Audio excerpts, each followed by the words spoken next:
Hello दोस्तों, मैं विकास एक बार फिर आपको स्वागत करता हूं आपके अपने यूट्यूब चैनल विकास राजपूत ऑफिशियल पर। दोस्तों, जैसा कि आपको पता है कि इस मंथ यूपी आरओ के एग्ज़ाम होने वाले हैं और साथ ही 3 महीने बाद यूपी पीसीएस का भी एग्ज़ाम होने वाला है। तो आपको पता है कि यूपी के एग्ज़ाम में करंट अफेयर्स का जो है वेटेज बहुत ज़्यादा होता है। लगभग 30 से 35 क्वेश्चंस जो हैं ज़्यादातर जो है करंट अफेयर्स से पूछे जाते हैं। तो हम दोबारा से अपनी सीरीज़ को चालू कर रहे हैं जिसमें मैं आपको करंट अफेयर्स पूरी मैगज़ीन कराने वाला हूं। तो चलिए शुरू करते हैं। और ये जो मैगज़ीन है वो आई दृष्टि की मैगज़ीन है। आप चाहें तो परचेज़ कर सकते हैं ऑनलाइन, या फिर आप ऑनलाइन भी देख सकते हैं। PDF में ग्रुप में डाल दूंगा, वहाँ से जाके पढ़ सकते हैं। तो चलिए फिर सबसे पहले राष्ट्रीय परिदृश्य हम जो है वो कंप्लीट करते हैं और थोड़ा 1-1 घंटे के सेशंस लेंगे जिससे कि आपको भी रिकॉल करने में आसानी होगी और ज़्यादा बर्डन भी नहीं फील होगा आप पर। ठीक है, चलिए फिर विदाउट वेस्टिंग एनी टाइम सबसे पहले जो टॉपिक है वो है कि मिजोरम, गोवा और लद्दाख में पूर्ण कार्यात्मक साक्षरता। ये 3 स्टेट कौन कौन से, मिजोरम, गोवा और लद्दाख, ये 3 स्टेट जिसमें से एक यूटी है लद्दाख, ये पूर्ण कार्यात्मक साक्षर स्टेट घोषित कर दिए गए हैं। अब क्या है, भारत सरकार की जो राष्ट्रीय शिक्षा नीति 2020 है, new education policy, national education policy जो 2020 है, उसका एक लक्ष्य था 2030 तक क्या है कि 100% व्यस्त साक्षरता प्राप्त करने का एक लक्ष्य है। कब तक? 2030 तक। तो याद रखना कि अगर मैं कहूँ न्यू एजुकेशन पॉलिसी है, उसकी जो साक्षरता, जो वयस्क साक्षरता प्राप्त करने का लक्ष्य जो है 2030 तक है। कोई कभी भी सीधे डायरेक्ट पूछ लेता है। और उसमें क्या है, लक्ष्य। इस संकल्पना को पूर्ण करने के लिए क्या है, 2022 में एक स्कीम चलाई गई जिसका नाम था उल्लास। 2022 में कौन सा? उल्लास। अंडरस्टैंडिंग, यहाँ देखो थोड़ा बड़ा कर देता हूँ जिससे कि आपको थोड़ा साफ देखे। Ullas, understanding life long learning for all in society. मतलब understanding life long learning for all in society. Nav Bharat साक्षरता कार्यक्रम, न्यू इंडिया लिटरेसी प्रोग्राम की शुरुआत की गई। किसके अंदर? उल्लास के अंदर।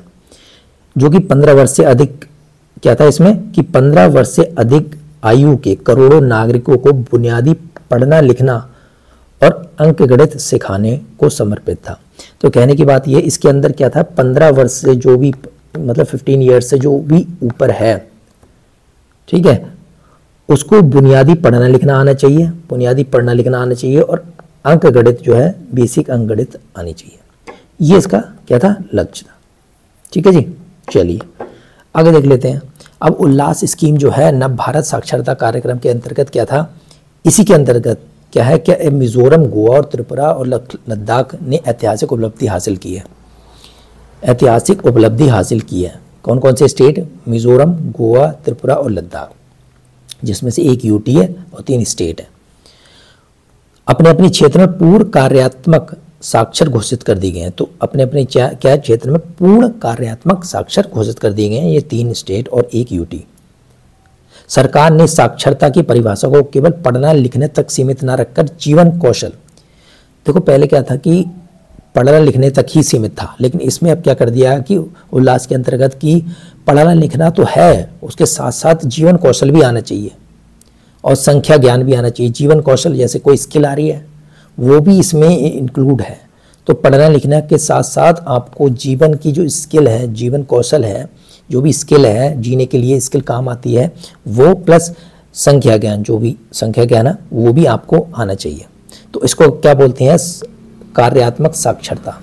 तो आपको यहाँ एक टॉपिक समझ में आ रही होगी कि ये देखो कि कार्यात्मक साक्षरता क्या होता है।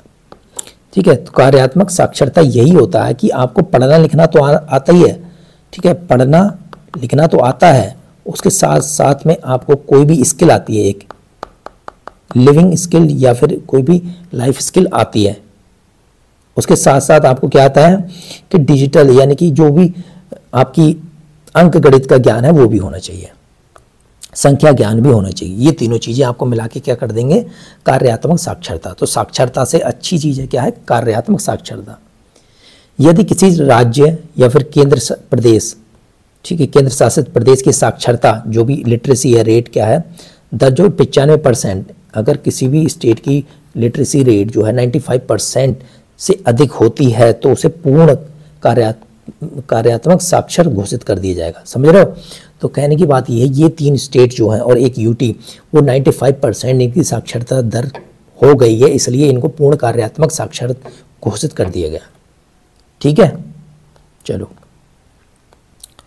तो उल्लास नव भारत साक्षरता कार्यक्रम के आधिकारिक मानदंडों के तहत मिजोरम आधुनिक भारत का पहला राज्य बन गया है।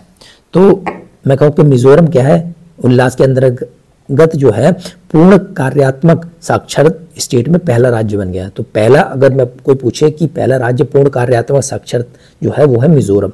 क्या है? मिजोरम। ठीक है। उसके बाद दूसरा है गोवा। ये देखिए दूसरा क्या है? गोवा। दूसरा गोवा है। ऐसी तीसरा क्या है? तीसरा है आपका त्रिपुरा। क्या है? त्रिपुरा। ये त्रिपुरा तीसरा है। ठीक है। ये 3 स्टेट, और यूटी में पहला कौन सा है? यूटी में लद्दाख पहला। सही है? Got it? तो ये इंपॉर्टेंट चीज थी, बस इतना ही इसमें आपको पढ़ना है। अगला है संविधान हत्या दिवस। देखिए संविधान हत्या से ही पता लग रही कोई इमरजेंसी की बात हुई होगी।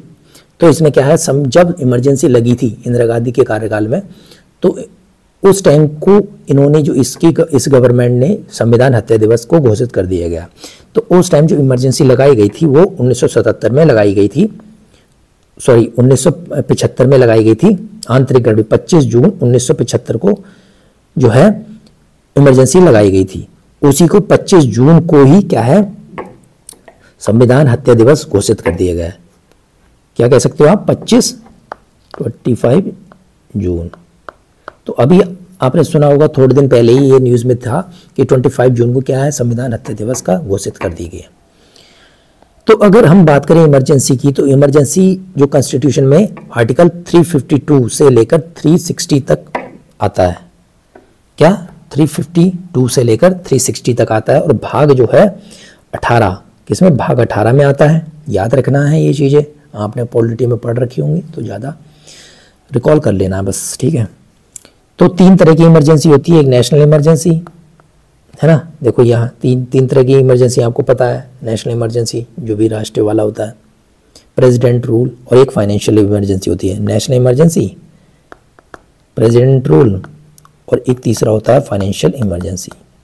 ये डीपली तो नहीं पढ़ाऊंगा अभी मैं, ये तो आप पॉलिटी में पढ़ रहे होगे, तो इसमें ज़्यादा कोई पढ़ने वाली बात नहीं है। आप पढ़ लोगे पॉलिटी में, लक्ष्मीकांत से पढ़ लेना या किसी से भी पढ़ लेना। तो 3 तरह की जो है इमरजेंसी होती है। अब इसमें क्या है, जो नेशनल इमरजेंसी 3 बार, देश में 3 बार जो है घोषित कर दी गई है। अगर पूछे कि कितनी बार जो है नेशनल इमरजेंसी घोषित की गई है अब तक, तो 1962 में, 1971 में, 1975 में।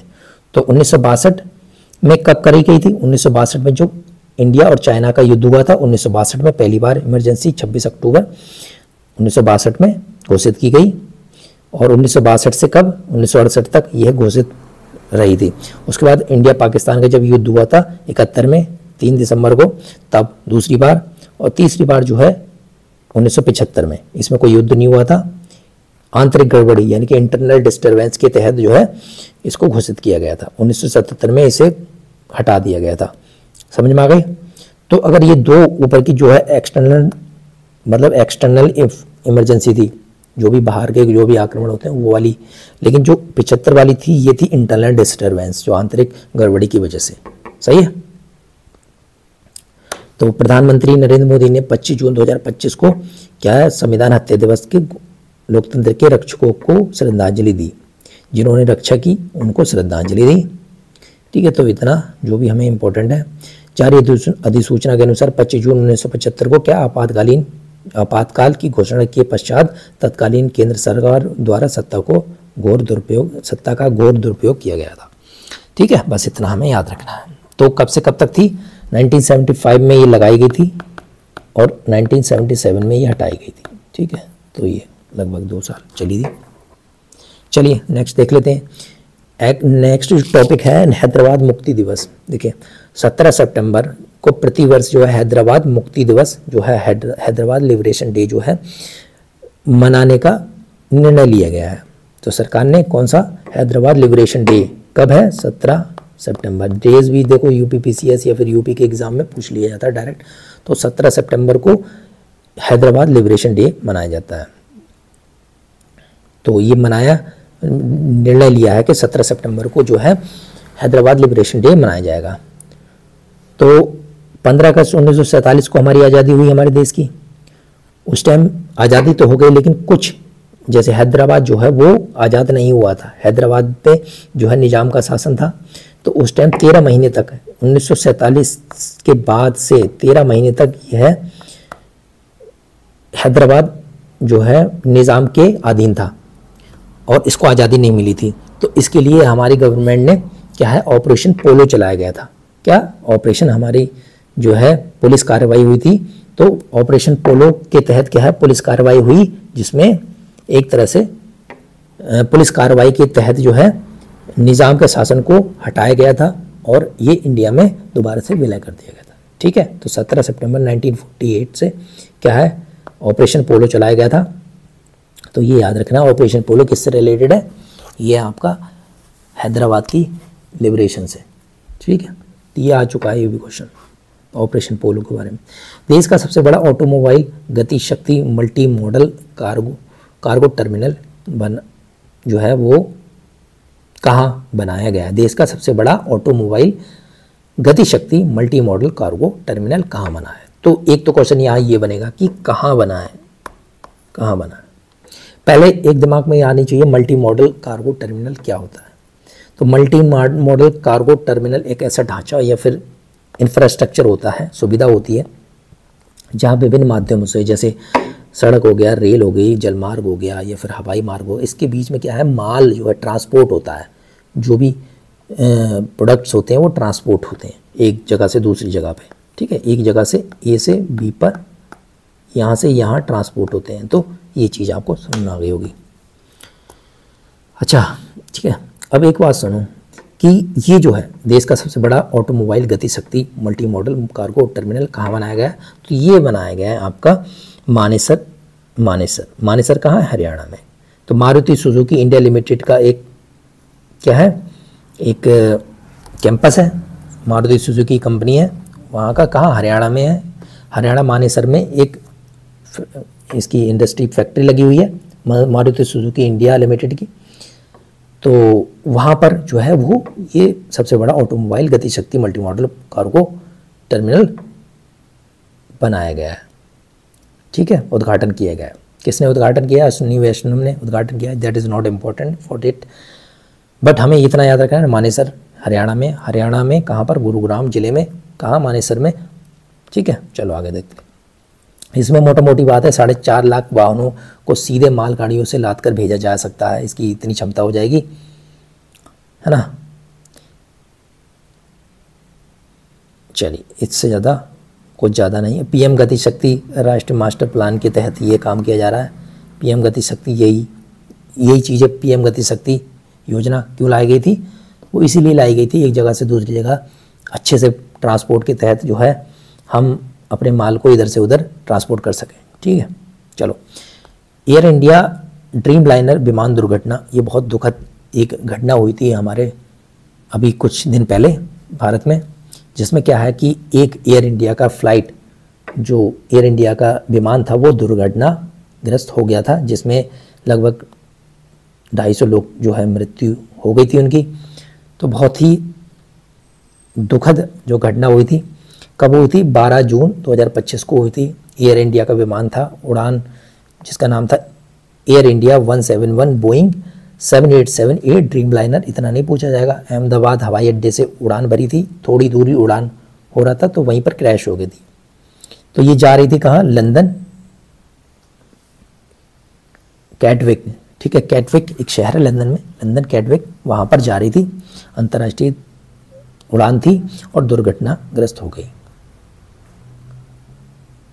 इसमें विमान में 242 लोग जो है वो सवार थे, 230 यात्री थे और लगभग क्या है 12 कर्मी थे जो उनकी जो स्टाफ था वो 12 स्टाफ थे और बाकी 230 जो है यात्री थे, जिसमें से 242 ऑन द स्पॉट वहीं पर उनकी मृत्यु हो गई।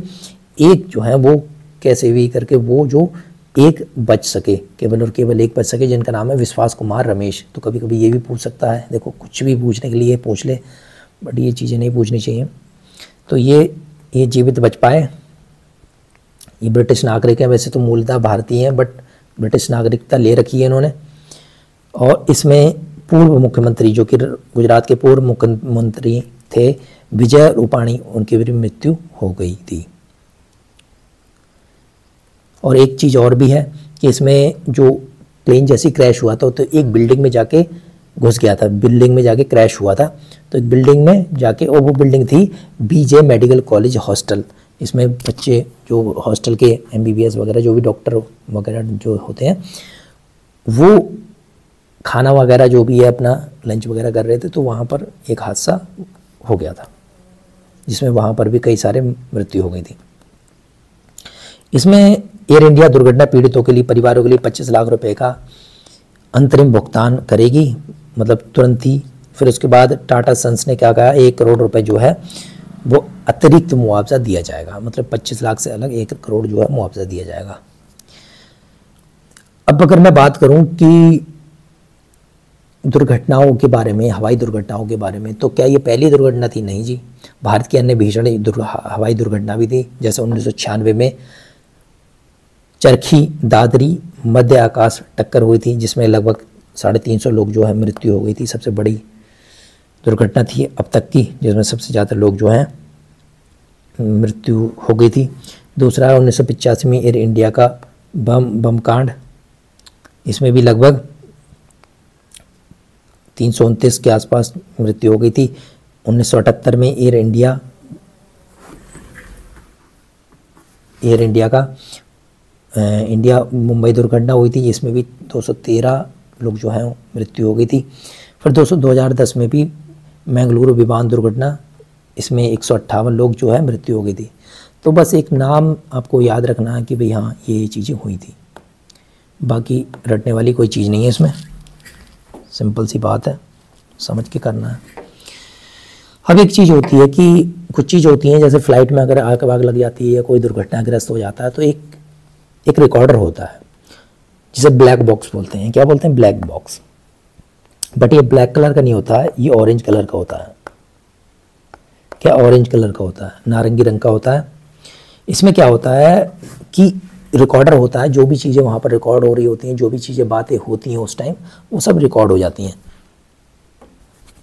ठीक है, तो उसको बोलते हैं क्या है? Black box.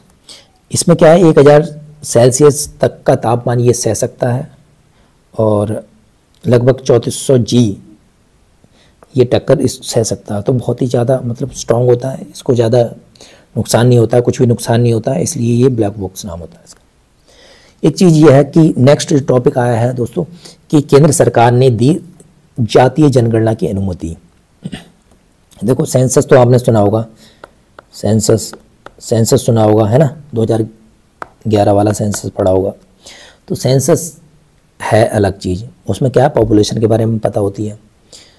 बट इसमें क्या है कि जनसंख्या का कैटेगरी, जनसंख्या की जो जनजाति क्या, जाति क्या है, वो इसमें जो है वो कराई जाएगी कि जातीय जनगणना कराई जाएगी कि जाति कौन सी है, कौन सी जाति के कितने लोग हैं। अब जातीय जनगणना से क्या होता है? देखिए जातीय जनगणना से फायदे भी हैं, नुकसान भी हैं, वो मैटर नहीं है यहाँ पर। बट यहाँ पर जो सरकार हमें डिस्कशन करना है वो मेंस का टॉपिक है कि क्या फायदे हैं क्या नुकसान है, वो हमें इसमें डिस्कशन करनी है। तो यहाँ पर एक देखिए 1931 में जातीय जनगणना, 1931 की जनगणना हुई थी।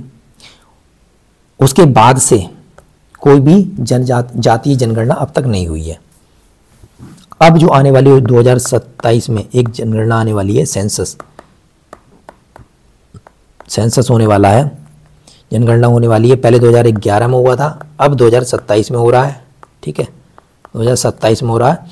तो इसमें साथ ही साथ सेंसस में जनगणना के साथ साथ, जनसंख्या जनगणना के साथ साथ ये जातीय जनगणना भी होगी। इसमें जातीय जनगणना भी होगी। पहले क्या होता था, जातीय जनगणना होती थी सब होती थी, जाति के बारे में पता रहती थी, बट वो क्या है, आंकड़े को दिखाए नहीं जाते थे, आंकड़े को नियमित नहीं होते थे, शामिल नहीं किया जाता था सेंसस में, वो गुप्त रखा जाता था। वो गवर्नमेंट के लिए होता था कि भाई हम कोई पॉलिसी लेके आए, समझ में आई, कोई पॉलिसी लेके आए तो हमें पता लगे कि अच्छे हर एक तबके तक वो पॉलिसी का फ़ायदा पहुंच रहा है नहीं पहुंच रहा है। बस इसलिए पॉलिसी फॉर्मुलेशन के लिए जो है वो जाति जनगणना होती थी। वो आंकड़े सामने नहीं आते थे, वो छुपाए जाते, मतलब रखे जाते थे खुद ही जानबूझ के, जिससे कि आपस में प्यार मोहब्बत बनी रहे, लड़ाई झगड़ा ना हो इसलिए। बट इस बार नहीं है, इस बार जो है जाति जनगणना सामने दिखाई जाएगी।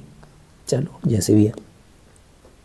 अब जनगणना के बारे में बात करूँ, सेंसस के बारे में बात करूँ, तो सेंसस पॉलिटी का टॉपिक है। तो सेंसस अगर आप बात करें तो कौन सी सूची, एक देखो 3 सूची होती है ना, लिस्ट होती हैं, एक सेंट्रल लिस्ट होती है, स्टेट लिस्ट होती है, कॉन्करेंट लिस्ट होती है ना। सेंट्रल लिस्ट में सेंटर लॉज बनाती है, स्टेट लिस्ट में स्टेट लॉ बनाती है, और कॉन्करेंट लिस्ट में स्टेट या फिर दोनों लॉ बना सकते हैं, बट सेंटर का लॉ जो है वो ऊपर माना जाता है।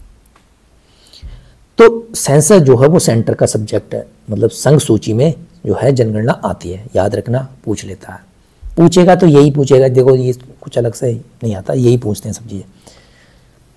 इसमें संविधान अनुसूची जो है, देखो आर्टिकल जो है 246 7वीं अनुसूची, आर्टिकल 246 7वीं अनुसूची, सूची संख्या जो है 69 69 जो है जनगणना के बारे में कहा गया है। और जनगणना अधिनियम 1948 के तहत, नियम 1990 के तहत यह है जो जनगणना होती है। ठीक है। अब जो जनगणना होने वाली है 2027 में होने वाली है, तो इम्पोर्टेंट है कि अब जनगणना कब होगी, 2027 में होगी। ये आंकड़े 2 चरणों में होंगे, 2027 की जनगणना होगी 2 चरणों में होगी। पहली चरण जो है जम्मू कश्मीर लद्दाख जो पहाड़ी एरिया हैं और उत्तराखंड, ठीक है, जम्मू कश्मीर लद्दाख हिमाचल प्रदेश और उत्तराखंड इनमें होगी। फिर उसके बाद दूसरे चरण में जो 1 अक्टूबर 2026 से होगी वो पूरे देश में बाकी जो भी है वो होगी, है ना। 1 अक्टूबर से जो है पहले चरण में होगी, फिर उसके बाद 1 मार्च 2027 से दूसरे चरण में होगी, बाकी सब में, है ना। नेक्स्ट एक टॉपिक इंपॉर्टेंट है, चिनाब रेल पुल विश्व का सर्वाधिक ऊंचा रेलवे आर्च ब्रिज है। देखो एक चीज़ और है, पहले तो हमें आर्च के बारे में पता होनी चाहिए। आर्च मतलब ये, ठीक है, ये होता आर्च, आपने मैथ में पढ़ी होगी आर्च। तो ये जो पुल बना है कहाँ पर, चेनाब नदी पे पुल बना है, और ये ऐसा आपने देखा होगा बहुत ऊंचा पुल है, ट्रेन इसमें दौड़ी है, वंदे भारत वगैरह। तो ये हमारा कहाँ, चेनाब नदी है यहाँ पर, और ये पुल बना है रेलवे पुल। तो चेनाब नदी पे बना है, तो आपको चेनाब के बारे में पता ही होगी, है ना, कि इंडस रिवर जो है उसका क्या है, एक ट्रिब्यूटरी है ना, ट्रिब्यूटरी है। झेलम, चेनाब, रावी, ब्यास, सतलज ये ट्रिब्यूटरी है। तो चेनाब पे क्या है, कहाँ पर बना है, जम्मू कश्मीर रियासी ज़िले में, कहाँ, रियासी ज़िले स्थित चेनाब नदी पर ये जो पुल बना है, ठीक है जी। यह विश्व का सर्वाधिक ऊंचा रेलवे आर्च ब्रिज है। क्या, विश्व का सर्वाधिक ऊंचा रेलवे आर्च ब्रिज है। आर्च ब्रिज की बात हो रही है, बाय से ऊंचा नहीं है, आर्च ब्रिज में सबसे ऊंचा जो है रेलवे ब्रिज है। इसकी ऊंचाई जो है 359 मीटर है। कितनी, 359 मीटर, 359 मीटर जो है इसकी ऊंचाई है। कहाँ से, नदी के तल से।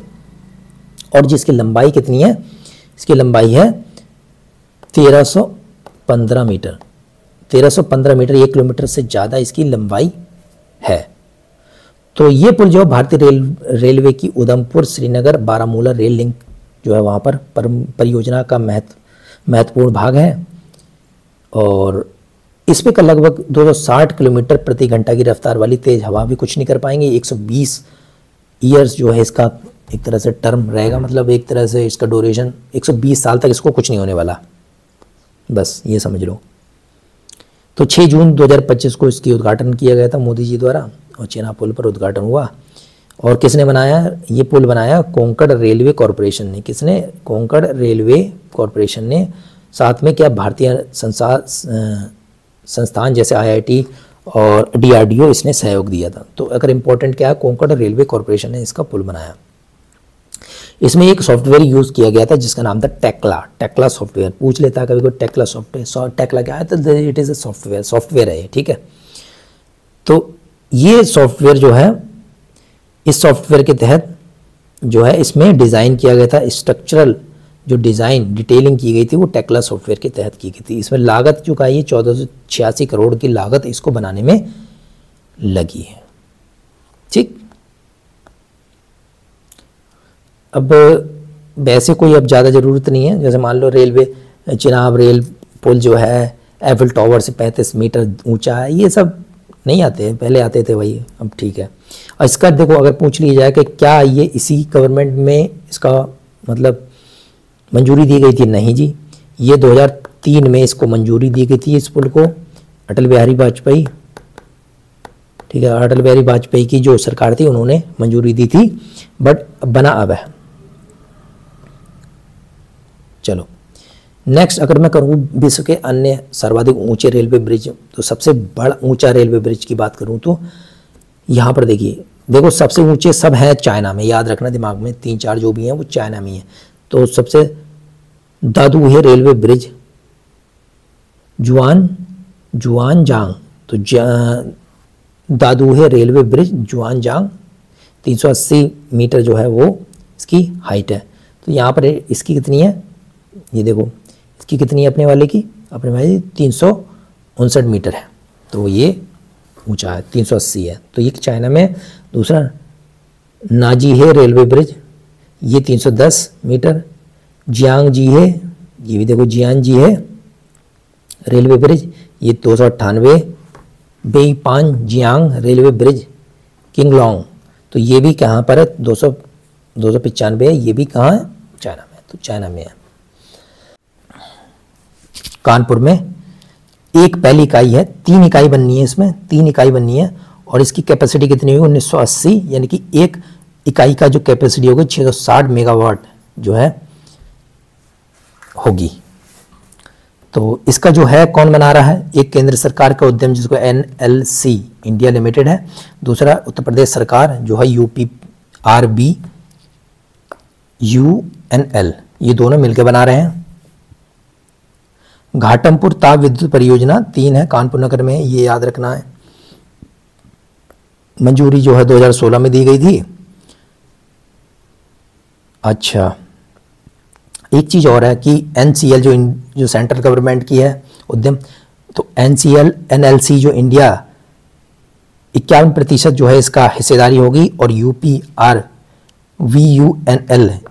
तो यानी कि उत्तर प्रदेश सरकार की कितनी होगी, 49% हिस्सेदारी होगी। तो सेंटर की ज़्यादा होगी, स्टेट की कम है, तो इम्पोर्टेंट है।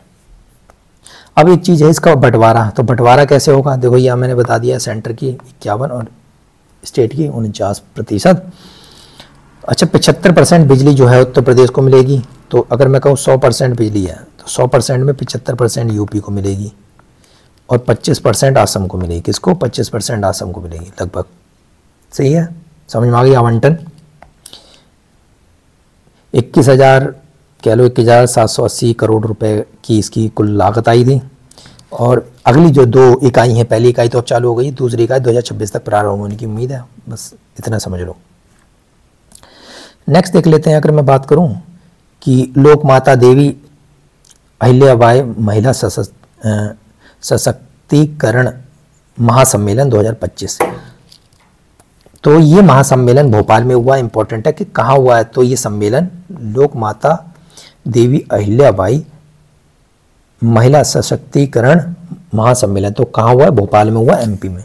तो इम्पोर्टेंट ये है कि कहाँ हुआ, दैट्स इम्पोर्टेंट।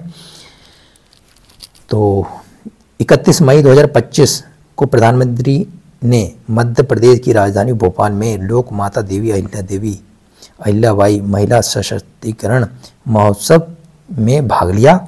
यह आयोजन मालवा की प्रसिद्ध महारानी, तो ये महारानी जो अहिल्या देवी, ठीक है, लोक माता अहिल्या देवी कहाँ की थी, वो मालवा की महारानी थी। तो देवी अहिल्याबाई होलकर की 300वीं 300वीं जयंती के उपलक्ष्य में इसका आयोजन किया गया। तो 300वीं जयंती का आयोजन के उपलक्ष्य में इसका आयोजन किया गया। नेक्स्ट देख लेते हैं।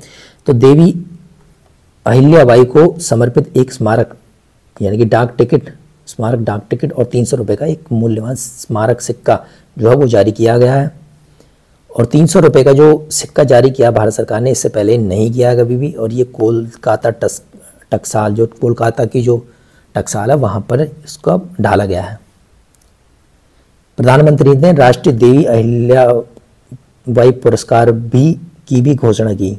तो राष्ट्रीय देवी अहिल्याबाई पुरस्कार की भी घोषणा की।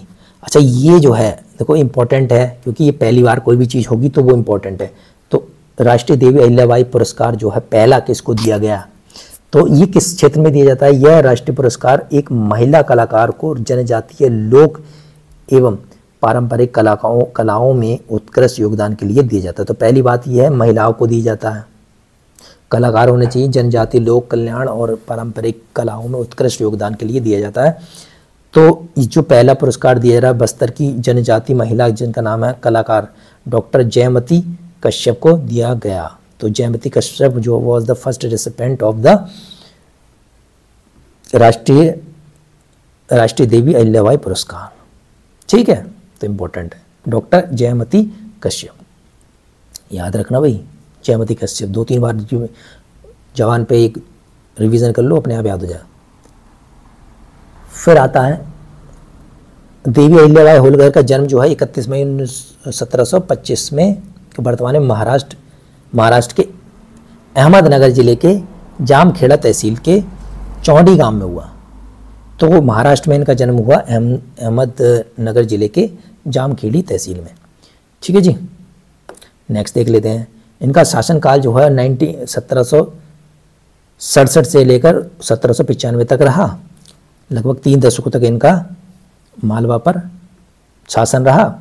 उसके बाद अहिल्याबाई ने राज्य की बागडोर संभालते ही अपनी राजधानी महेश्वर इनकी राजधानी थी, नर्मदा तट स्थित थी, को साहित्य, संगीत, कला एवं उद्योग के क्षेत्र में विकसित किया। उसके बाद अहिल्याबाई 18वीं शताब्दी में राष्ट्रीय स्त्री शिक्षा, विधवा पुनर्विवाह और बाल विवाह निषेध जैसे विकारों की अग्रदूत थी। तो उस टाइम जो थी इनके जो 18वीं सदी में जब इनका कार्यकाल था, तो वो जो है ज़्यादातर फोकस स्त्री की शिक्षा और विधवा पुनर्विवाह और बाल विवाह को निषेध, इन चीज़ों में बहुत ही बढ़ चढ़ के भाग लेती थी, बहुत सपोर्ट करती थी। तो महिला सशक्तिकरण के लिए अगर कोई एग्जाम्पल कहा जाएगा तो इनका नाम बहुत ही ज़्यादा सम्मानजनक लिया जाएगा। तो क्योंकि इन्होंने बहुत काम किया। उन्होंने अपने राज्य में क्या महिला सेना इकाई भी बनाई। तो देखो मैं बात करूँ तो कि भाई अगर सेना में, अगर अपने राज्य में महिला सेना की भी एक इकाई बना दी, that is very very bold statement और उस टाइम के हिसाब से बहुत ही बड़ी बात है ना। तो अच्छी बात है ये। ठीक है जी। अच्छा, उनका शासन जो है एक याद किया जाता है कि उन्होंने लड़कियों की शादी की न्यूनतम आयु बढ़ाने के लिए बात की। लड़कियों की शादी की न्यूनतम आयु बढ़ाने के लिए महिला को पैतृक संपत्ति में अधिकार, तो जो अब सुप्रीम कोर्ट ने इस पे पैतृक संपत्ति का अधिकार जो है महिलाओं को दिया है। पहले इन्होंने काफ़ी चीज़ पे जो है काम किया था। विधवा का जो पुनर्विवाह जो है इसका भी समर्थन किया। बहुत सारे कदम इन्होंने उठाए, तो वो भी बहुत सराहनीय कदम उठाए। अच्छा, प्रधानमंत्री ने जो अहिल्याबाई होलकर के सम्मान में पुण्य श्लोक अहिल्याबाई देवी होलकर महिला स्टार्टअप योजना का भी एक तरह से 2024 में प्रारंभ की। क्या नाम है? पुण्य श्लोक अहिल्या देवी होलकर महिला स्टार्टअप योजना 2024 में प्रारंभ किया, जो कि जो भी महिला उद्यमी है ना, को आर्थिक सहायता प्रदान करती है। जो भी बिजनेसमैन है, लेडीज़ महिला बिजनेसमैन वगैरह वुमेन है, तो उनको आर्थिक तौर पे सहायता प्रदान करने के लिए इस स्कीम का उद्घाटन किया। इंदौर के अंतर्राष्ट्रीय हवाई अड्डा, जिसका नाम उनके नाम से रखा गया है ना, दार्शनिक महारानी की उपाधि से सम्मानित अहिल्याबाई का 13 अगस्त 1975 को निधन हो गया। तो 1995 1795 में इनका निधन हो गया था। ठीक है, 1 मिनट रुकिए ज़रा, थोड़ा पानी पी लूँ।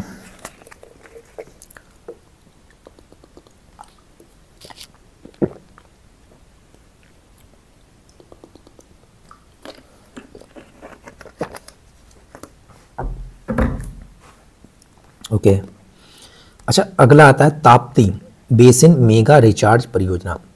देखो ताप्ती की बात हो रही है तो तापी और ताप्ती में कोई कन्फ्यूज़न नहीं होना, तापी नदी ही ताप्ती है। हिंदी में ताप्ती बोल देते हैं, वैसे तापी इंग्लिश में बोल देते हैं। आपने देखा होगा नर्मदा और तापी, ये नर्मदा है, नीचे तापी है, नाम सुना होगा है ना। तो ये किधर को फ्लो करती हैं? वेस्टवर्ड, तो वेस्ट की तरफ 2 मेजर नदी जो है वो फ्लो करती हैं। तो इसका बेसिन है, बेसिन क्या कहते हैं? जहाँ जहाँ पानी पहुँच सकता है, कोई नदी है उसका पानी कहाँ कहाँ तक पहुँच सकता है उसको बेसिन बोल देते हैं। ठीक है, चलो बेसिन कह लो या फिर जहाँ से पूरा पानी आ रहा है, पूरा सही से पूरा जो एरिया को कवर कर रहा है वो बेसिन हो जाता है। ठीक है, अच्छा एक बात बताओ, ताप्ती बेसिन मेगा रिचार्ज परियोजना 2 राज्यों के बीच में है। तो याद रखना किन किन राज्यों में ताप्ती बेसिन मेगा रिचार्ज परियोजना किस किस में? मध्य प्रदेश और महाराष्ट्र के बीच में। तो आपने देखा होगा मध्य प्रदेश ऊपर है, नीचे महाराष्ट्र, दोनों एक तरह से तापी नदी जो है वो बॉर्डर पे ही चलती हैं, आसपास ही रहता। तो मध्य प्रदेश और महाराष्ट्र के बीच में संयुक्त पहल है। इसका उद्देश्य क्या है? जल संकट से जूझ रहे क्षेत्र, कुछ जैसे जल की दिक्कत है उससे जूझ रहे क्षेत्र में क्या है? भूजल स्तर। तो यहाँ पर याद रखना ये भूजल स्तर से रिलेटेड है, जो ज़मीन का जो वाटर लेवल है उसको बढ़ाना और सिंचाई और पेयजल आपूर्ति को सुदृढ़ करना। तो सिंचाई और आपका पेयजल की आपूर्ति सही से हो, इसको सुदृढ़ करना है। ठीक है, तो भूजल जो है इसका बढ़ावा करना है, बढ़ाना, भूजल का स्तर बढ़ाना, बस इतना याद रखना। अच्छा, मध्य प्रदेश और महाराष्ट्र के दोनों द्वारा ताप्ती बेसिन मेगा रिचार्ज परियोजना को संयुक्त रूप से क्रियान्वित करने के लिए एक समझौता का ज्ञापन मध्य प्रदेश के मुख्यमंत्री जो मोहन यादव और महाराष्ट्र के मुख्यमंत्री देवेंद्र फडणवीस के द्वारा हस्ताक्षर किए गए इन चीज़ों पे। इसमें क्या है? परंपरागत बांध निर्माण से हटकर, बांध निर्माण नहीं करना है इसमें, भूजल पुनर्भरण द्वारा जल संरक्षण को प्रोत्साहन। तो जो भी भूजल है, जमीन का जल है, उसको दोबारा से भरना, रिचार्ज करना, उसका मेन लक्ष्य है। ठीक है, तो भूजल का बढ़ाना।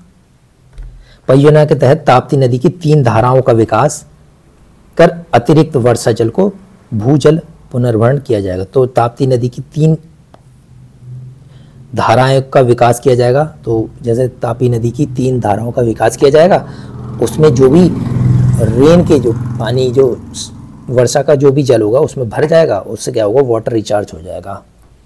ठीक है जी, आगे देख लेते हैं। कुछ मतलब अधिकारी, ये परियोजना के अधिकारी ये मान रहे हैं कि विश्व की सबसे बड़ी भूजल पुनर्भरण योजना है ये। अब इसमें देखो 2 स्टेट मैंने कहा कि मध्य प्रदेश और महाराष्ट्र हैं। तो इसमें देखो 11.76 TMC जल जो है मध्य प्रदेश को मिलेगा और महाराष्ट्र को कितना मिलेगा? 19.36 TMC। तो सबसे ज़्यादा किसको मिलेगा? महाराष्ट्र को, फिर कम मिलेगा मध्य प्रदेश को। इन दोनों में आपस में बढ़ जाएगा। दूसरी चीज़ है खर्चा। खर्चा जो है भारत सरकार जो है 90% इसका जो खर्चा है वो खुद भरेगी, 10% ये दोनों स्टेट वाले जो आपस में ही जाके करेंगे। अच्छा, ताप्ती बेसिन मेगा रिचार्ज परियोजना मध्य प्रदेश की हालिया वर्षों में तीसरी प्रमुख अंतर्राज्यीय नदी पर जल परियोजना। तो तीसरी है ये जल परियोजना। इससे पहले 2 और हैं, जैसे केन बेतवा लिंक प्रोजेक्ट, जो केन बेतवा लिंक प्रोजेक्ट, ठीक है, जिसमें ये किस किस में? मध्य प्रदेश और उत्तर प्रदेश के बीच में है ना। केन नदी और बेतवा नदी दोनों आपस में मिल रही हैं, जुड़ रही हैं। उससे क्या होगा कि किसी नदी का पानी कम होगा तो एक दूसरे के नदी के दोनों एक दूसरे से लिंक हो जाएंगी, तो पानी की आपूर्ति सही से हो जाएगी। दूसरी जो है पार्वती काली सिंध चंबल लिंक परियोजना। पार्वती काली सिंध चंबल परियोजना मध्य प्रदेश और राजस्थान के बीच में है, याद रखना, मध्य प्रदेश और राजस्थान के बीच में। और ये मैंने अभी बताई ताप्ती वाली, वो किस किस में है? महाराष्ट्र और मध्य प्रदेश के बीच में। तो 3 स्टेट अलग अलग के बीच में है।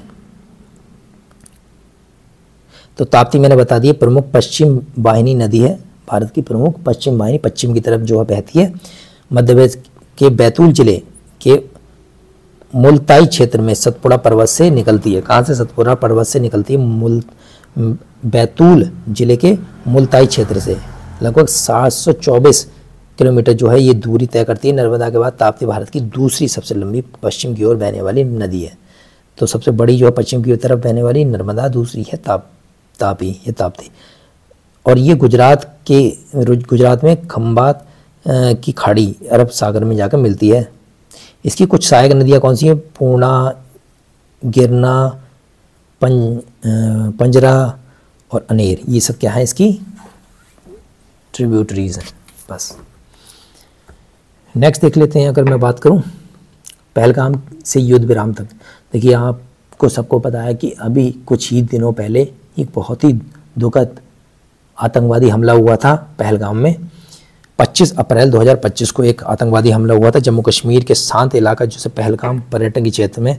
एक भीषण क्षेत्र में हुए एक भीषण आतंकवादी हमले ने पूरे भारत को झकझोर दिया था। हमले में लगभग 2 हफ्ते के बाद जो है सूचनाओं की पुष्टि के बाद 6-7 मई 2025 की रात को प्रतिरोधी कार्रवाई शुरू की गई, मतलब एक तरह से काउंटर अटैक किया गया, जिसका नाम हमने रखा ऑपरेशन सिंदूर।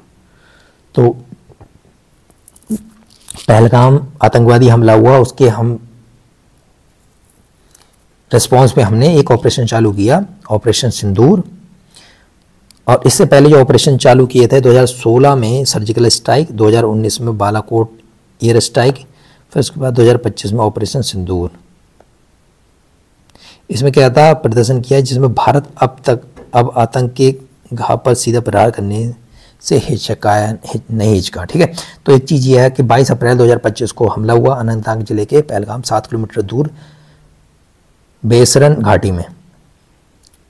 इन्होंने क्या है कि पर्यटकों से क्या उनके धर्म की पहचान की भी पूछताछ की।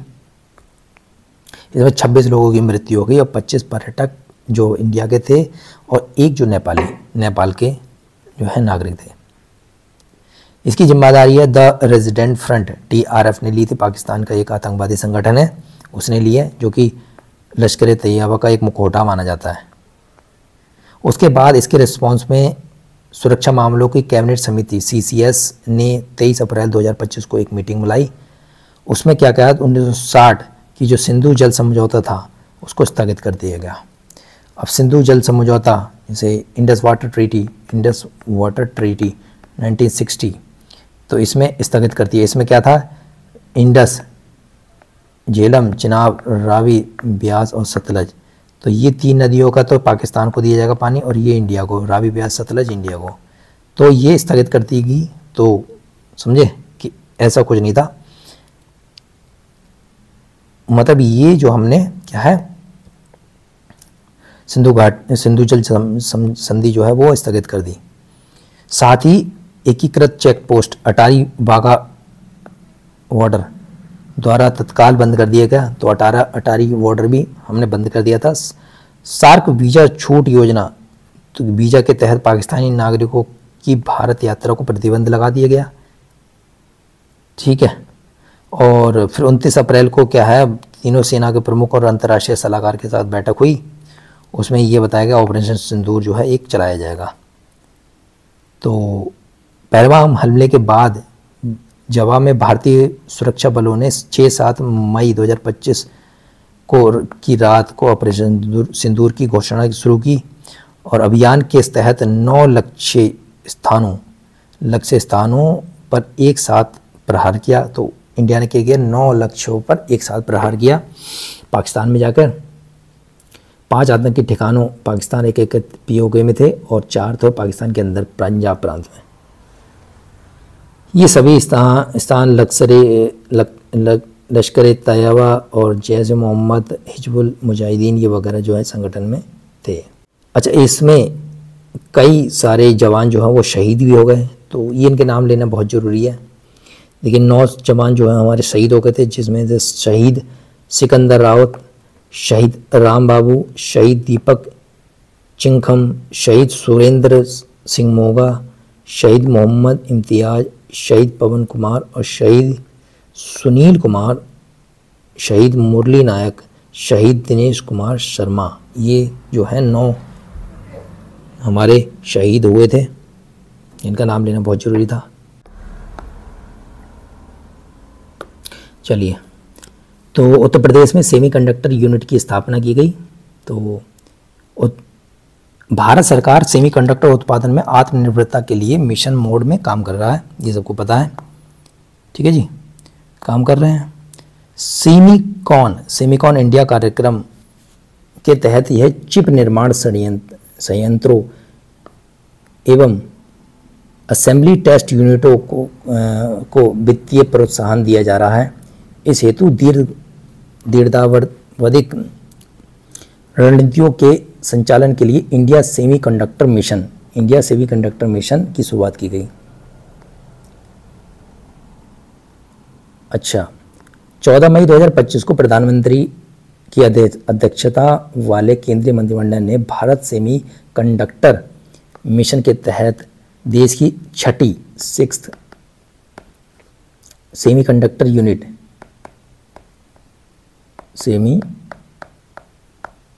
यूनिट उत्तर प्रदेश में जो है स्थापित करने की मंजूरी दी। उत्तर प्रदेश में स्थापित करने की मंजूरी दी, ठीक है।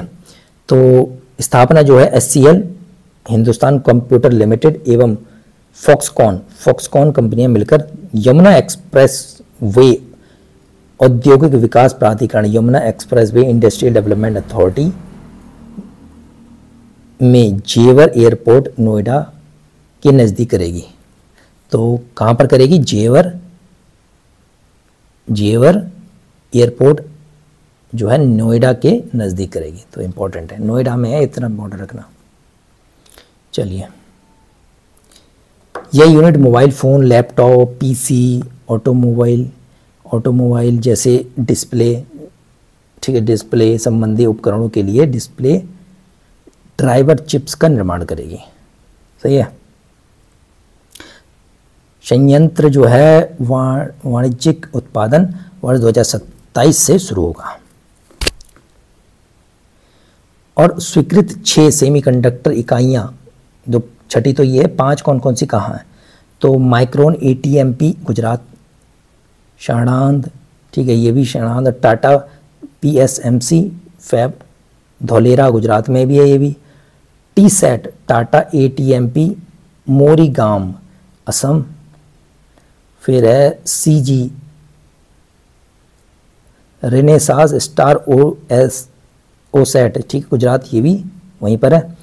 केन्स सेमीकॉन OSAT गुजरात, साणंद, और फिर आता है SCL फॉक्सकॉन फैब, ये UP में, आपको पता ही 6ठी है। सही है।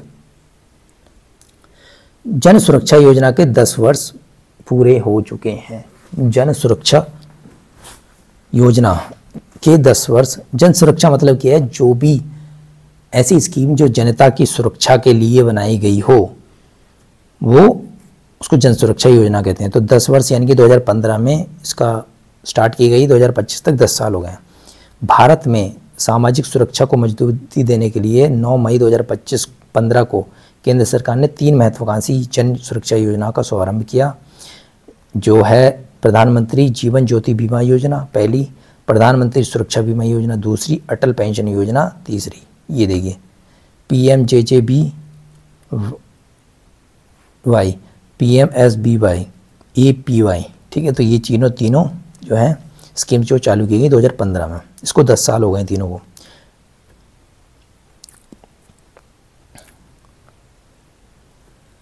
चलिए नेक्स्ट देखते हैं।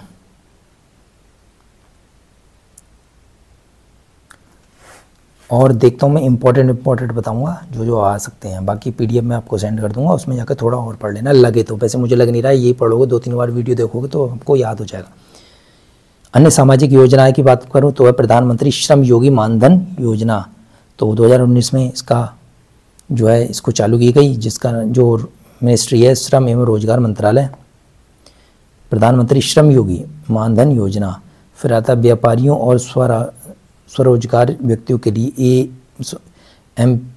NPS जो है नेशनल पेंशन स्कीम ट्रेडर्स 2019 में लॉन्च की गई। ये भी श्रम एवं रोजगार मंत्रालय द्वारा की गई। PM किसान, उनको पता है कि किसान में किस्त आ रही है, तो 2000 रुपये की किस्त आती है, तो 2019 में इसका किसान एवं विकास कल्याण मंत्रालय ने लॉन्च की। प्रधानमंत्री मातृ वंदना योजना तो 2017 में इसको लॉन्च किया महिला एवं बाल विकास मंत्रालय। प्रधानमंत्री वाय वंदना योजना 2017 में वित्त मंत्रालय। LIC के माध्यम से राष्ट्रीय स्वास्थ्य मिशन 2023-13 में स्वास्थ्य एवं परिवार कल्याण मंत्रालय। जननी सुरक्षा योजना 2005 स्वास्थ्य एवं परिवार कल्याण मंत्रालय। राष्ट्रीय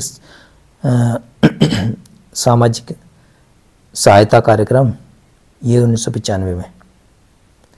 तो ये हो गई हमारी कुछ स्कीम्स, अदर स्कीम्स। अब एक एक करके देख लेंगे। प्रधानमंत्री जीवन ज्योति बीमा योजना, तो इसमें क्या है, एक बीमा योजना है ये, ठीक, बीमा योजना है जो किसी भी कारण से मृत्यु होने पर जीवन बीमा का कवर प्रदान करती है। प्रधानमंत्री जीवन ज्योति बीमा योजना, इस जो उल्लेख है कि 18 से 50 वर्ष की आयु के सभी व्यक्ति 50 से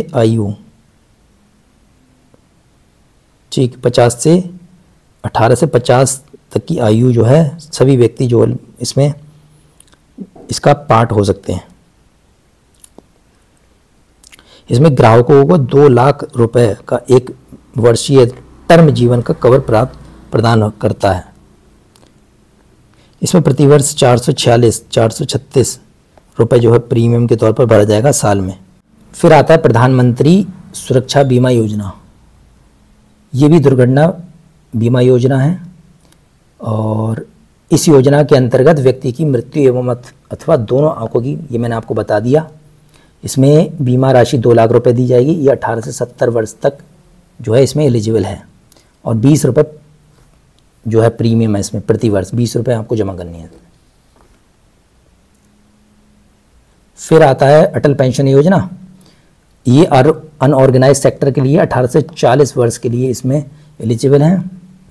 ये पेंशन योजना है असंगठित, ये पूछे तो असंगठित क्षेत्र के लिए श्रमिकों पर केंद्रित है।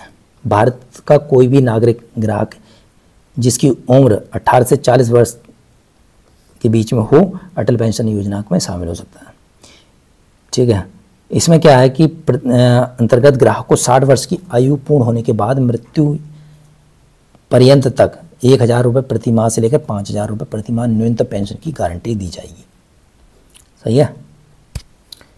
नेक्स्ट है विश्व श्रव्य दृश्य और मनोरंजन शिखर सम्मेलन तो वेव्स, याद रखना, विश्व श्रव्य दृश्य मनोरंजन शिखर सम्मेलन कहाँ पर, तो ये पहला याद रखना मुंबई में आयोजित किया गया। तो वेव्स सम्मेलन जो है 2025 जो है वो मुंबई में आयोजित किया गया।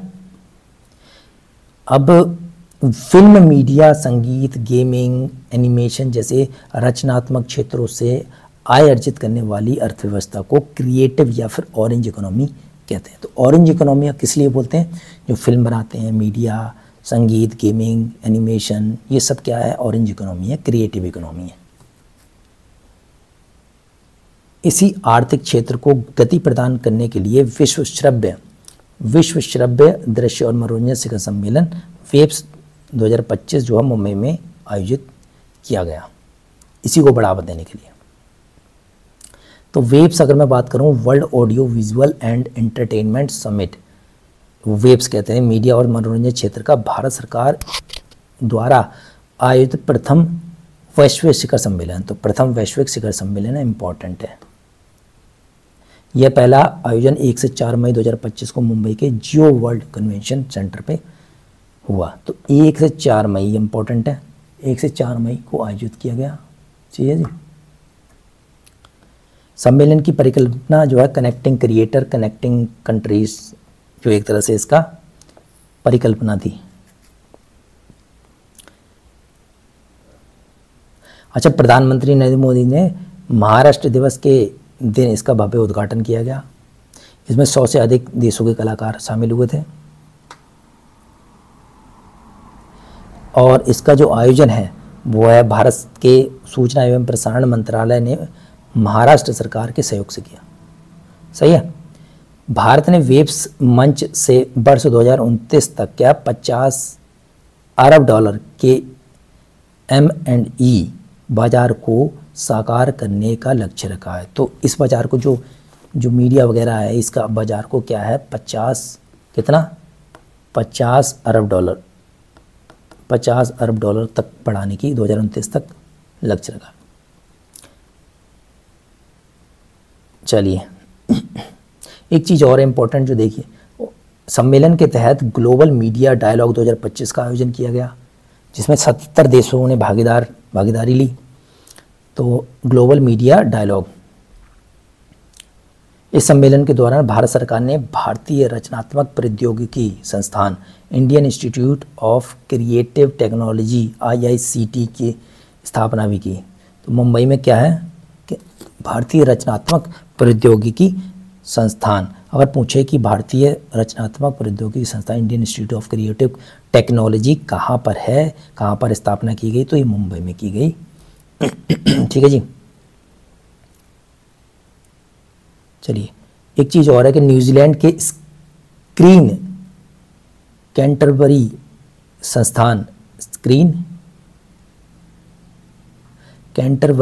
संस्थान व भारतीय फिल्म इंडिया स्क्रीन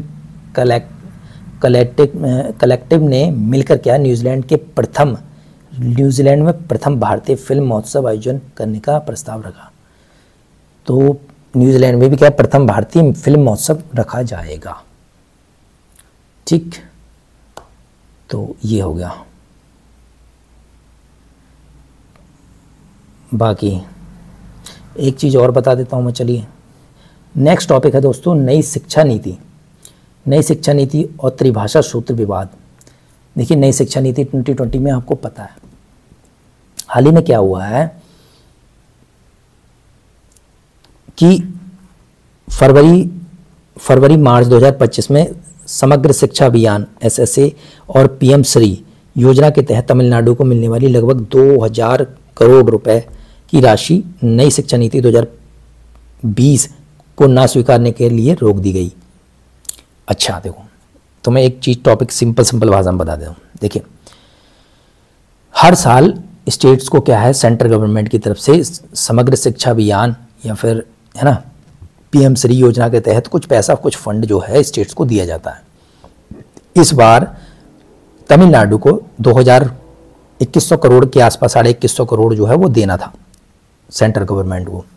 उन्होंने इस फंड को रोक दिया, तमिलनाडु के इस फंड को रोक दिया। रोका क्यों? उन्होंने कहा, सेंट्रल गवर्नमेंट ने कहा कि आप नई शिक्षा नीति जो है वो लागू कीजिए, तब आपको ये फंड जो है वो हम पास कर देंगे। अब इस पे विवाद ये है कि त्रिभाषा सूत्र का विवाद। त्रिभाषा मतलब 3 लैंग्वेजेस का दिक्कतें हैं, है ना। तमिलनाडु का जोर जो है क्या है माध्यम से तमिलनाडु का जोर शिक्षा के माध्यम से तमिल अंग्रेजी पर है। तमिलनाडु कह रही है कि हम जो है 2 भाषा पे जोर देंगे, कौन कौन से, इंग्लिश और एक तमिल पर, हम तीसरी भाषा पे जोर नहीं देंगे।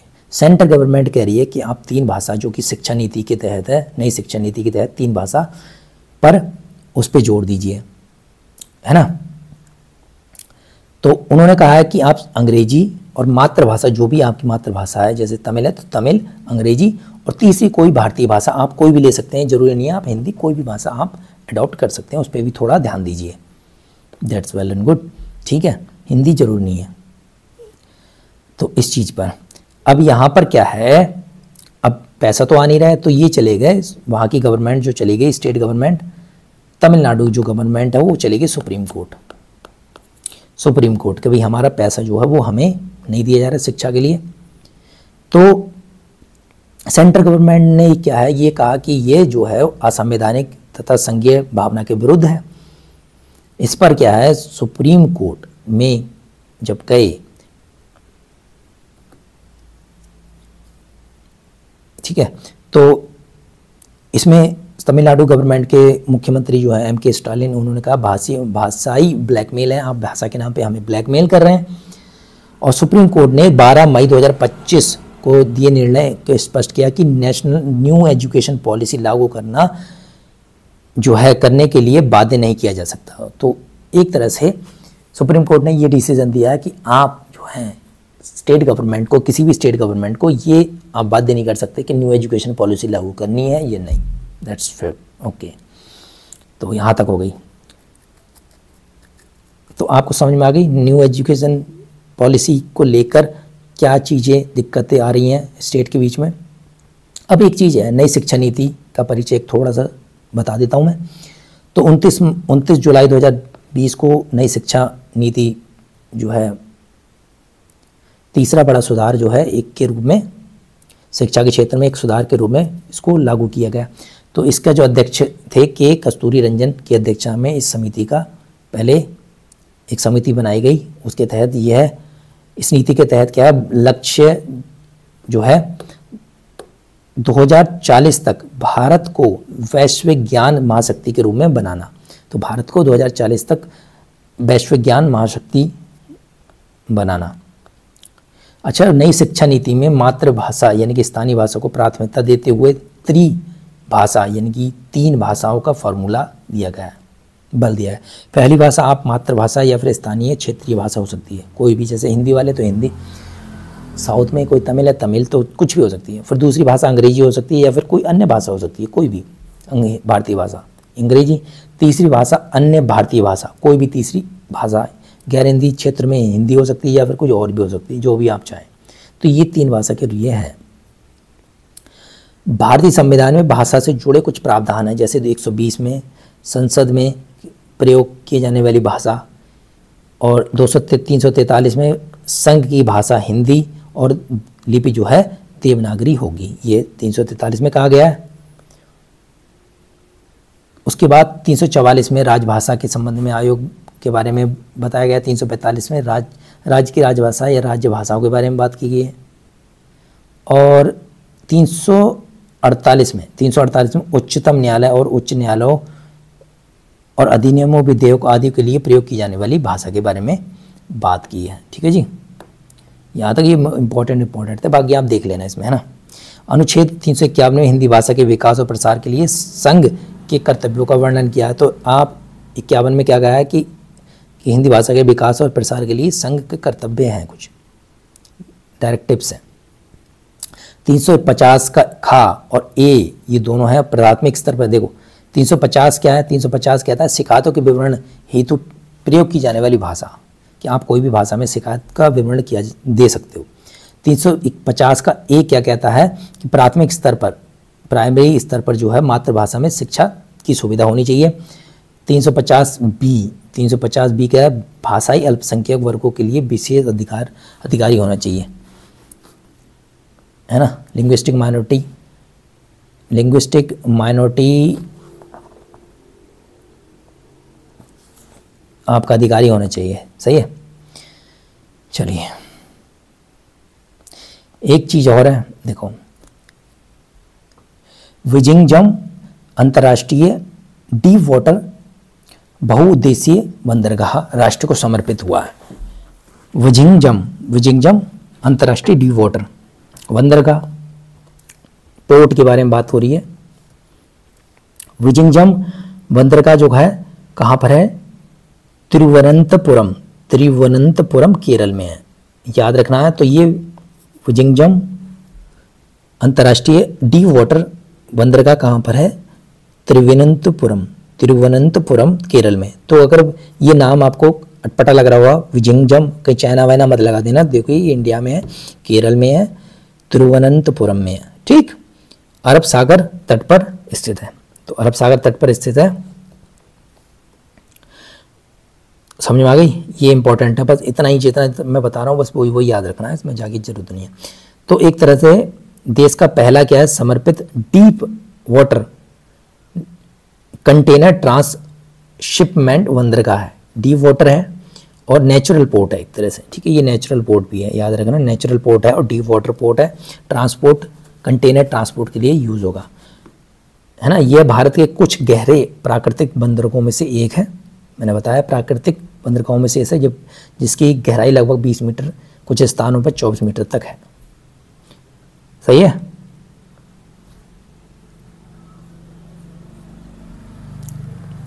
बाकी कोई इंपॉर्टेंट नहीं है। और हाँ, प्रथम चरण के वित्तीय ढांचों में केरल सरकार, अडानी जो ग्रुप व केंद्र सरकार सभी साझेदार रहेंगे। तो पहले जो प्रथम चरण में कौन कौन से हैं? केरल सरकार, अडानी ग्रुप। तो अडानी ग्रुप याद रखना, केंद्र सरकार और केरल सरकार, ये तीनों आपस में भागीदार रहेंगे। संचालन जो है, संचालन कौन करेगा इसका? अडानी पोर्ट्स बंदरगाह जो संचालन करेगा 2060 तक। ठीक है जी, समझ में आ गई? कोई दिक्कत? अच्छा, भगवत गीता और नाट्य शास्त्र, भगवत गीता और नाट्य शास्त्र को यूनेस्को के memory of the world register में शामिल किया गया। तो इम्पोर्टेंट है। तो भगवत गीता और नाट्य शास्त्र को यूनेस्को की memory of the world register में शामिल किया गया। इंपॉर्टेंट इतना ही है, मेमोरी ऑफ द वर्ल्ड। तो यूनेस्को ने 1992 में क्या, 1992 में मेमोरी ऑफ द वर्ल्ड कार्यक्रम को लॉन्च किया। इसका उद्देश्य क्या है? मेमोरी ऑफ द वर्ल्ड, मूल्यवान पुरालेखों यानी कि वैल्यूएबल आर्चीव होल्डिंग्स, तो जो भी वैल्यूएबल हैं, जो भी मूल्यवान पुरालेख हैं, और पुस्तकालय संग्रहों लाइब्रेरी कलेक्शंस का संरक्षण करना और उनके व्यापक प्रसार को सुनिश्चित करना। तो क्या समझ में आ गई कि क्या उद्देश्य है इसको? Memory of the world, memory of the world का उद्देश्य है कि जो भी वैल्यूएबल आर्चीव होल्डिंग्स हैं, जो मूल्यवान पुरालेख हैं और लाइब्रेरी कलेक्शंस हैं, पुस्तकालय संग्रह हैं, जो उस पुस्तकालय में संग्रह हैं, पुस्तक हैं पुरानी, उसको सुनिश्चित करना, उसको एक तरह से संरक्षण करना, ये है मेमोरी ऑफ द वर्ल्ड। अंतर्राष्ट्रीय रजिस्टर में अप्रैल 2025 में, तो अप्रैल 2025 में भारत की 2 अमूल्य प्राचीन पांडुलिपियां जो है, जिसमें से पहली कौन सी है? भगवत गीता, श्रीमद् भगवत गीता और भरत मुनि का नाट्यशास्त्र। तो नाट्यशास्त्र किसने लिखा? इंपॉर्टेंट है, नाट्यशास्त्र किसने लिखा? भरत मुनि ने। तो ये याद रखना है ना। तो भरत मुनि ने नाट्यशास्त्र लिखा। तो भगवत गीता और भरत मुनि की नाट्यशास्त्र, ये दोनों इसमें इंक्लूड की गई हैं। चलिए, इतना इंपॉर्टेंट था हमारे इसमें, जितना इंपॉर्टेंट है वही याद रखना है, बाकी कुछ याद नहीं रखना है। अच्छा, अब यूनेस्को की मेमोरी ऑफ द वर्ल्ड अंतर्राष्ट्रीय रजिस्टर में भारत से जुड़ी प्रविष्टियां कुल 11 हो गई। पहले मतलब 11 हो गई हैं, 2 अब जुड़ी हैं, तो पहले 9 होंगी, तो अब 2 और जुड़ गई, तो अब कितनी होगी? 11। दोनों पांडुलिपियां जो है मूलतः संस्कृत भाषा में रचित है। तो ये जो है दोनों कायम है संस्कृत में है, जो प्राचीन भारत की शास्त्रीय भाषा है। ये पांडुलिपियां जो है पुणे महाराष्ट्र स्थित, ठीक है, महाराष्ट्र में स्थित, पुणे महाराष्ट्र स्थित भांडारकर ओरिएंटल रिसर्च इंस्टीट्यूट यानी कि बोरी में संरक्षित है। तो कहाँ पर है ये? बोरी में सुरक्षित रखी गई हैं। कहाँ पर रखी गई हैं? Bhandarkar oriental research institute. तो बोरी इंस्टीट्यूट कहाँ पर है? याद रखना, महाराष्ट्र पुणे में है, जो दुर्लभ पांडुलिपियों के सबसे बड़े संग्रहों में से एक है। तो ये लाइब्रेरी एक तरह संग्रहालय है, सबसे बड़े संग्रहालयों में से एक है। श्रीमद् भगवत गीता प्राचीन भारत का एक दार्शनिक एवं धार्मिक ग्रंथ है। आपको सबको पता है, इसमें 700 श्लोक हैं और 18 अध्याय हैं।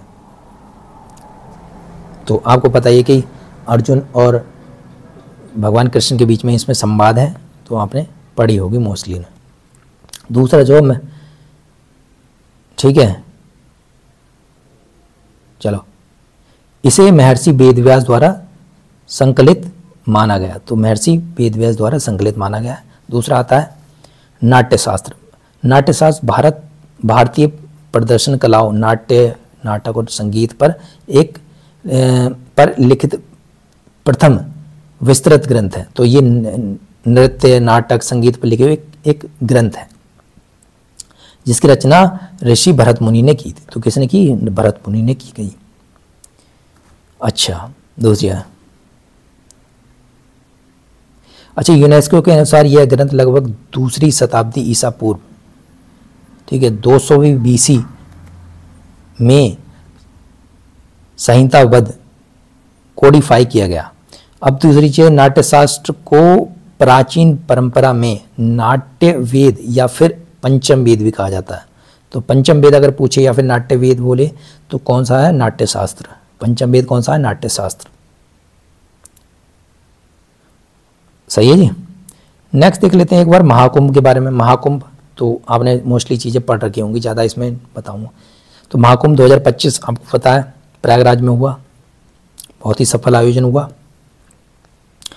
13 जनवरी 2025 यानी कि पौष पूर्णिमा से प्रारंभ होकर 26 फरवरी 2025 तक चला, महाशिवरात्रि तक चले और 45 दिवसीय महाकुंभ चला। ये देश विदेशों से यहाँ पर श्रद्धालु आए, त्रिवेणी पवित्र त्रिवेणी संगम में आस्था की डुबकी लगाई। सही है। अब ये देखो, आयोजन प्रत्येक 12 वर्ष में 4 प्रमुख स्थानों, कहाँ पर? 4 प्रमुख स्थान, प्रयागराज, हरिद्वार, उज्जैन और नासिक। तो ये इंपॉर्टेंट है, पहला प्रयागराज, दूसरा हरिद्वार, तीसरा उज्जैन और चौथा नासिक, यहाँ पर होता है।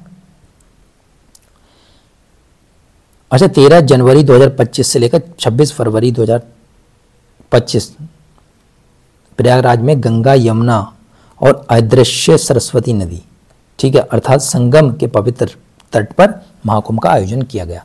तो गंगा यमुना तो है ही, उसके साथ में सरस्वती जो कि अदृश्य हैं, उनको भी माना जाए। ये तीनों नदियां जहाँ पर मिलती हैं उन्हें संगम बोलते हैं, जो कि प्रयागराज में है। ठीक है, तो यहाँ पर आयोजन किया गया। इसमें 66 करोड़ से अधिक श्रद्धालु जो है वो आए या फिर सहभागी बने। 14 फरवरी 2025 को मकर संक्रांति के दिन इसका पहला शाही स्नान हुआ था। फिर मौनी अमावस्या का दूसरा शाही स्नान और वसंत पंचमी का तीसरा शाही स्नान। अच्छा, महाशिवरात्रि के स्नान के पर्व के साथ ही इसका महाकुंभ का समापन भी हो गया। इसमें 16 से 18 फरवरी 2025 के मध्य जो है प्रयागराज में क्या हुआ? अंतर्राष्ट्रीय पक्षी महोत्सव का आयोजन किया गया। तो अंतर्राष्ट्रीय पक्षी महोत्सव जो है कहाँ आयोजन किया गया? प्रयागराज में। ये भी इंपॉर्टेंट है, कभी कभी ये चीज़ हम भूल जाते हैं। तो अंतर्राष्ट्रीय पक्षी महोत्सव कहाँ आयोजन किया गया? प्रयागराज में।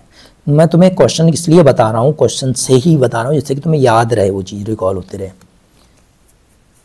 इसमें कुछ विश्व रिकॉर्ड भी बने। अब देखो, प्रथम गिनीज वर्ल्ड रिकॉर्ड्स गंगा सफाई को मिला, गंगा की सफाई को मिला, जिसमें 329 कर्मचारियों द्वारा एक साथ एक ही समय में गंगा सफाई अभियान का कार्य किया गया।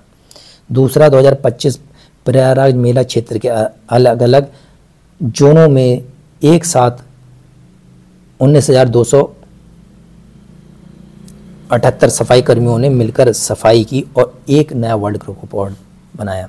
तीसरा, महाकुंभ 2025 में लगभग 10,102 लोगों द्वारा बनाई गई विश्व की सबसे बड़ी हाथों की छाप पेंटिंग को भी गिनीज वर्ल्ड रिकॉर्ड में दर्ज किया गया।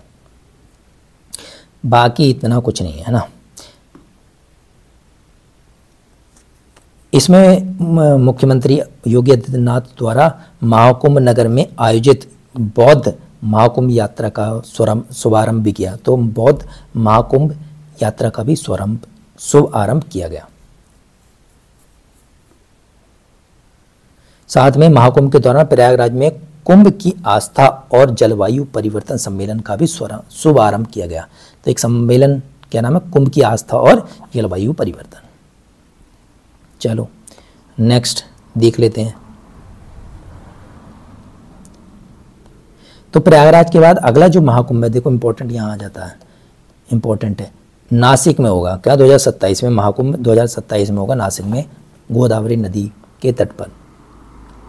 2028 में उज्जैन में पूर्ण कुंभ होगा और 2033 में हरिद्वार में पूर्ण कुंभ होगा। सही है, कोई दिक्कत?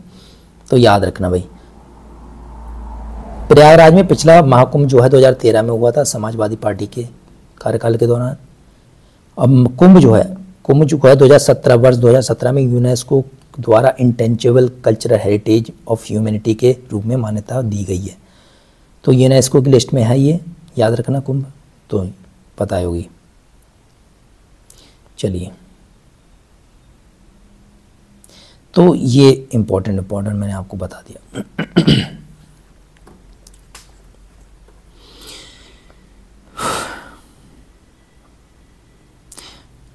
अच्छा, एक चीज़ और है, नेक्स्ट ये, आंध्र प्रदेश में अनुसूचित जातियों के उपवर्गीकरण को मंजूरी।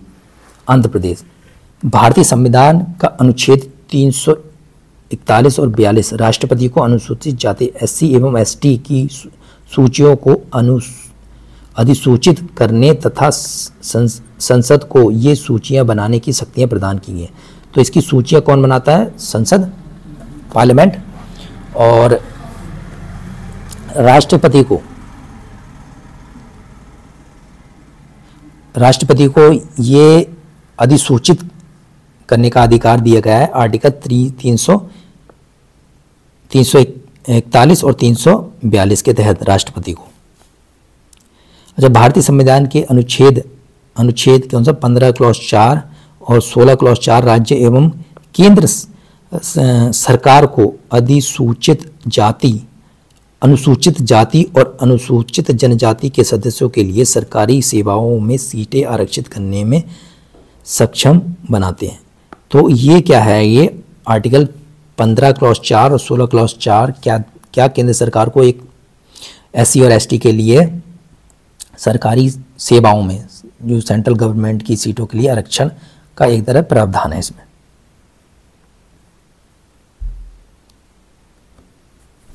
ठीक है, चलिए। अब मार्च 2025 में आंध्र प्रदेश के मुख्यमंत्री N.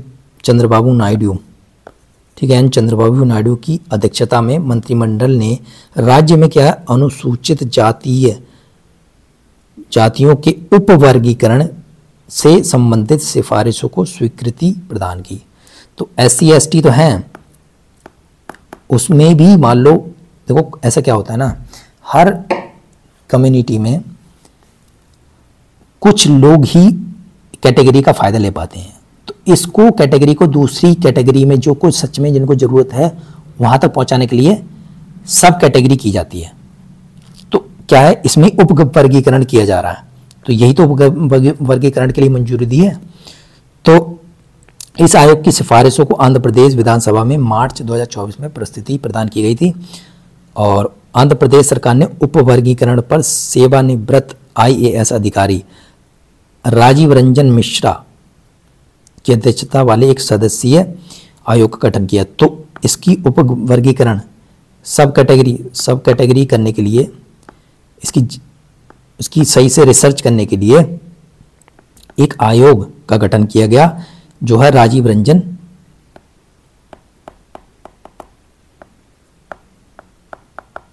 ठीक है, राजीव रंजन मिश्रा।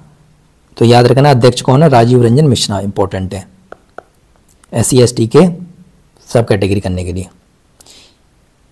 इसके पश्चात अप्रैल 2025 में आंध्र प्रदेश कैबिनेट ने उपवर्गीकरण से संबंधित अध्यादेश को स्वीकृति प्रदान की।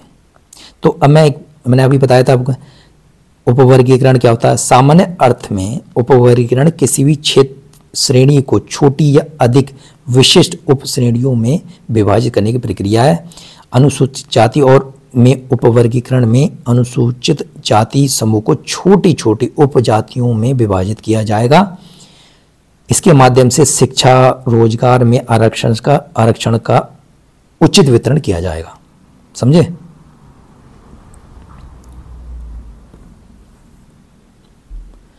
नेक्स्ट है पट्टेदा अंचू साड़ी। पट्टेदा अंचू साड़ी, देखो पहले नाम से याद रखो, रिकॉल करो। पट्टेदा अंचू साड़ी कहाँ किधर साइड का होगा? क्या नॉर्थ साइड में? नहीं होगा तो ये ठीक है साउथ स्टेट्स में। तो अचूदा अंचू साड़ी, पट्टेदा अंचू साड़ी। तो इसको GI टैग दिया गया है, GI टैग दिया गया है। तो ये कहाँ का है? कर्नाटक का। ये याद रखना है, इंपॉर्टेंट यही है, कर्नाटक का, बस सिंपल। देखो याद देखो, यह पारंपरिक सूती साड़ी है, पारंपरिक सूती साड़ी है, कर्नाटक के गड़ग जिला की है। कहाँ पर? गड़ग जिला। पट्टेदा अंचू साड़ी की पहचान चौड़े बॉर्डर और चेक डिज़ाइन से होती है। इसको GI टैग दिया गया। तो 28 मार्च 2025 को ठीक है, पट्टेदार अंशु साड़ी को जीआई टैग दिया गया। इंपॉर्टेंट, बस इतने। अब जीआई टैग के बारे में बताते हैं। दार्जिलिंग चाय, दार्जिलिंग टी, जो कि दार्जिलिंग कहाँ पर है? वेस्ट बंगाल में। बहुत बढ़िया, प्यारी जगह है, जिसे उसकी विशिष्ट खुशबू और स्वाद के लिए जाना जाता है। 2004 में भारत का पहला जीआई टैग दिया गया। तो अगर मैं पूछूं पहला जीआई टैग किसे दिया? दार्जिलिंग टी के लिए। मार्च 2025 तक देश में कुल 658 उत्पादों को जीआई टैग दिया जा चुका है। मार्च 2025 तक देश में सर्वाधिक जीआई टैग के संदर्भ में उत्तर प्रदेश 77 जीआई टैग। तो अगर मैं कहूँ यूपी 100 है, सबसे ऊपर सबसे ज़्यादा जीआई टैग इसको प्राप्त है 77। उससे नीचे तमिलनाडु, तमिलनाडु में, फिर कर्नाटक। तो तमिलनाडु कर्नाटक जो है एक ही रेंज में है। सही है, तो याद हो गई।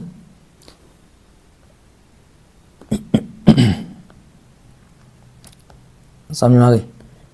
चलो, बाकी ये जो है हम नेक्स्ट लेक्चर में थोड़ा डिटेल में है, इसको समझेंगे, है ना। तो आई होप आपको ये वीडियो पसंद आई होगी, आपने एंजॉय किया होगा पढ़ाई में और समझ में आई होगी। देखो, मेरा सीधा सीधा मकसद ये है कि आपको क्वेश्चन रट जाए, क्वेश्चन की तरह आप करंट अफेयर्स पढ़ो, क्वेश्चन आंसर की फॉर्म में। तो मैं क्वेश्चन बोलता हूँ, इसलिए मैं क्वेश्चन बोलूँगा तो याद हो जाएगा जल्दी, उसका आंसर को दिमाग में आएगा। तो आप एक बार, दो बार, तीन बार ऐसी पूरे सब लेक्चर देख लोगे तो सब रट जाएंगी चीज़ें, कोई ज़रूरत नहीं पड़ेगी इसको दोबारा पढ़ने की। तो अगर पसंद आई तो वीडियो को लाइक करना है और चैनल को सब्सक्राइब करना है। मैं इसकी वीडियो जो PDF है, ठीक है, PDF है, ये मैं ग्रुप में सेंड कर दूंगा।